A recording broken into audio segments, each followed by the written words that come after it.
and you hold them all in your mind while you're hearing this present moment. And it gives you a timeless state when in the now you've got the ending and the beginning, and you can slide them together. Anybody read Finnegan's Wake? Finnegan's Wake was written by James Joyce at the beginning of the century. And it starts with half a sentence, the tail end of a sentence. It finishes with the first half of that sentence. He's trying to wrap the end into the beginning. And he's trying to write about universal forms which are timeless. They're opposition forms. In it there are two brothers, and there's a man and a woman, and there's the people and the Lord. And we've got all this situation, all based in a mythological Dublin, tied into the geometry, the geography of Dublin, as a man laid out on the landscape. So the whole concept is formed with a beginning and an end, which slide into each other, and all the forms inside it are universals. But it was said at the time, and it's still said now, not many people can read it, that you need to be fluent in 5 languages and to have read most classical poetry before you can even understand what he's talking about. You get people spending years, though, in groups, don't you? Mulling over, going back to it. Yes. Yeah, you do. And there's some very witty, I mean, a lot of it is very, very witty as well, because there are very clever puns which he creates all the time, because he realized, as Eugene did, that the language that we speak has got its roots in many other different languages, and that if you start to pull about with words, as Eugene used to say, that the more you know about words, this is why you should do dictionary work, you start to subsume concepts together. So that we were even talking just a few moments ago about the words appearance, separation, apart, apparently. All these words start to come together when you realize they've got a little PAR in the middle. So you see a syllable there which has got a tiny little functional meaning, an engineering type meaning if you like. It does something. And then you realize all these other words fall away from it. They're all subsumed by it. All their meaning comes from it. And when you can actually do that with most of your syllables, you can understand more and more about the world, but you're actually realizing that there are less and less concepts in the world. They're just more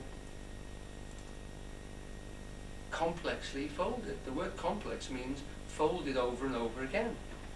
So you're learning less and less about more and more. And you realize that the ideas start to converge. So someone like Joyce is playing about with these words, and he's sliding from Norwegian into French and then back into English, and we can hear what he's talking about in a strangely emotional way, but we don't know what he's actually saying. Does that make sense? Now he starts doing it in Ulysses, in places. He talks in different vernaculars. He has different languages and different forms, and most people can get through Ulysses pretty well.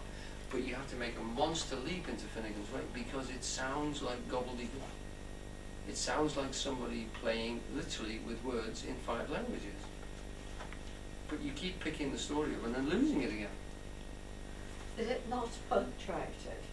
No, it's punctuated, but the punctuation is part of the expressible form. So again, it's punctuated sometimes in the middle of words and things to break up your thought forms.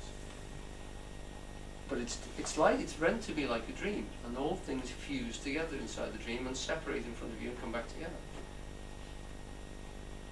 It's a good idea. I mean, I got into it by getting a reader book on how to understand Finnegan's Wake, and it will take you through and give you some good ideas. Then you go back to the text, and then you go back to the book and you try and trace the concept, and you just stand in awe of someone who can do that with ideas.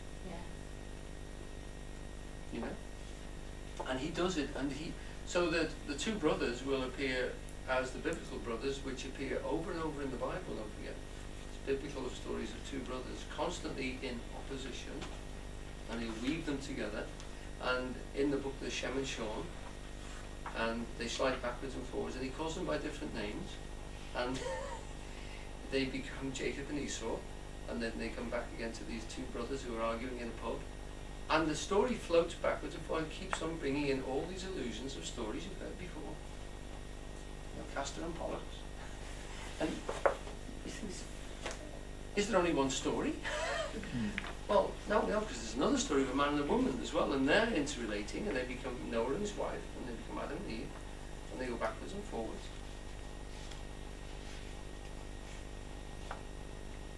So, sounds like a life's work. yeah, it wasn't a life work. I think he spent about 15 years writing it.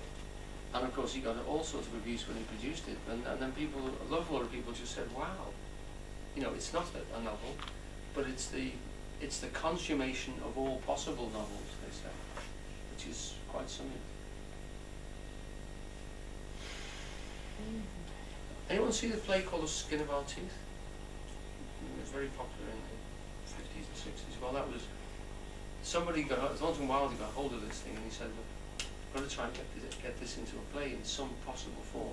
And he wrote it, which is almost like a spoof. It's so simplistic compared to Finnegan's Wake. But I thought you may have known it. There were lots of people who were very, very taken with the idea, the whole concept of Finnegan's Wake. And who's the author of Skin of Your Teeth? Thornton Wilder. American. They did some years ago, many years ago, in the days of black and white television, they did put on a play, Finnegan's Wake. Yeah.